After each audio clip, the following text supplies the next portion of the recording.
ನಮಸ್ಕಾರ ಎಲ್ಲರಿಗೂ welcome back. ನಾನು ಮಂಜು, ನೀವು ನೋಡ್ತಿದ್ರಿ ಮಂಜು ಸ್ಟೋರೀಸ್. ಫ್ರೆಂಡ್ಸ್, ನಮ್ಮ RCB ತಂಡದ ಎಲ್ಲ ಆಟಗಾರರು ಕೂಡ ಪ್ರಾಕ್ಟೀಸ್ ಕ್ಯಾಂಪ್ಗೆ ಅಂದರೆ ನಮ್ಮ RCB ತಂಡದ ಕ್ಯಾಂಪ್ಗೆ ಜಾಯ್ನ್ ಆಗ್ತಾ ಇದ್ದಾರೆ. ಈಗ ಹಾಗಾದರೆ ನಮ್ಮ RCB ತಂಡ ಪ್ರಾಕ್ಟೀಸ್ನ ಯಾವಾಗಿನಿಂದ ಸ್ಟಾರ್ಟ್ ಮಾಡುತ್ತಾರೆ ಅಂತ ಈ ವಿಡಿಯೋದಲ್ಲಿ ತಿಳಿಸ್ಕೊಡ್ತೀನಿ. ಅದಕ್ಕಿಂತ ಮುಂಚೆ ನೀವು ಇನ್ನೂ ನಮ್ಮ ಚಾನಲನ್ನು ಸಬ್ಸ್ಕ್ರೈಬ್ ಮಾಡಿಲ್ಲ ಅಂದರೆ ಈ ಕೂಡಲೇ ಸಬ್ಸ್ಕ್ರೈಬ್ ಮಾಡಿ, ಹಾಗೆ ಪಕ್ಕದಲ್ಲಿರೋ ಬೆಲ್ ಐಕಾನ್ ಪ್ರೆಸ್ ಮಾಡಿ ಆಲನ್ನು ಸೆಲೆಕ್ಟ್ ಮಾಡಿ.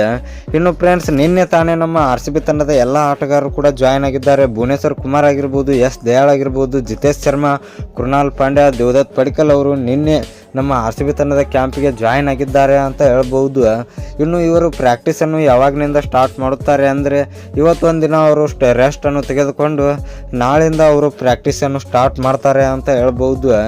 ಇನ್ನು ಕೇವಲ 7-8 ದಿನಗಳು ಮಾತ್ರ ಬಾಕಿ ಇದೆ IPL 2025 ಸ್ಟಾರ್ಟ್ ಆಗಲು. ಇದೇ ಮಾರ್ಚ್ 22ನೇ ತಾರೀಕಿನಂದು ನಮ್ಮ RCB ತಂಡ ತನ್ನ ಮೊದಲನೇ ಪಂದ್ಯವನ್ನು KKR ತಂಡದ ವಿರುದ್ಧ ಆಡ್ತಾ ಇದೆ. ಈ ಪಂದ್ಯವನ್ನು ಗೆಲ್ಲಲು ನಮ್ಮ RCB ತಂಡ ಪ್ರಾಕ್ಟೀಸ್ನಲ್ಲಿ ಬೆಂಕಿಯಾಗಿ ಪ್ರಾಕ್ಟೀಸ್ನ ಮಾಡಬೇಕು. ನಮ್ಮ RCB ಪ್ರಾಕ್ಟೀಸ್ ಕ್ಯಾಂಪ್ಗೆ ಇನ್ನೂ ಕೂಡ ಕೆಲವಷ್ಟು ಆಟಗಾರರು ಜಾಯ್ನ್ ಆಗಬೇಕು. Virat Kohli, Phil Salt, Jacob Bethell, Jos Hazlewood ಅವರು ಕೂಡ ಜಾಯ್ನ್ ಆಗಬೇಕು. ಇವರೆಲ್ಲ ಆಟಗಾರರು ಬಂದರೆ ನಮ್ಮ RCB ತಂಡ ಇನ್ನೂ ಕೂಡ ತುಂಬ ಸ್ಟ್ರಾಂಗ್ ಆಗಿ ಕಾಣ್ತದೆ ಅಂತ ಹೇಳ್ಬೋದು. ಇನ್ನು ಫ್ರೆಂಡ್ಸ್, ಎಲ್ಲರೂ ಗೆಟ್ ರೆಡಿ ಆಗಿರಿ. ಇದೇ ಮಾರ್ಚ್ 17ನೇ ತಾರೀಕಿನಂದು ನಮ್ಮ RCB ತಂಡದ ಅನ್ಬಾಕ್ಸ್ ಇವೆಂಟ್ ನಡೀತಾ ಇದೆ ಅಂತ ಹೇಳ್ಬೋದು.